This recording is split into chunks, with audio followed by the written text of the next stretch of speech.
సరదాగా ఈ రోజు అయితే హైదరాబాద్ లోని లూమిని పార్క్ అయితే వచ్చేసాము.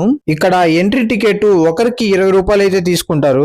ఆ టికెట్ తర్వాత చిన్న చెకింగ్ అయితే ఉంటుంది. ఆ చెకింగ్ అయిపోగానే లోపలికైతే అలౌ చేస్తారు. ఇక్కడ పిల్లలు ఎంజాయ్ చేయడానికి చాలా ఎక్విప్మెంట్స్ అయితే ఉన్నాయి. ఇంకా ఈ వాటర్ ఫాల్స్ అయితే స్పెషల్ అట్రాక్షన్ అనే చెప్పాలి. ఈ పార్క్ లో సగం మంది ఇక్కడే సెల్ఫీ అయితే తీసుకుంటూ ఉంటారు. ఇదంతా ఒక ఎత్తు అయితే ఈ పార్క్ నుంచి హుసేన్ సాగర్ లో బోటింగ్ చేస్తూ బుద్ధుడి విగ్రహం దగ్గరికి వెళ్ళడం ఇంకో ఎత్తు అనే చెప్పాలి. ఈ బోటింగ్ లో చాలా రకాలైతే ఉంటాయి. మేమైతే మెకానైజ్డ్ బోట్ అయితే తీసుకున్నాము. బుద్ధుడి విగ్రహం దగ్గరికి వెళ్లి రావడానికి ఒకరికి 100 రూపాయలు అయితే ఛార్జ్ చేశారు.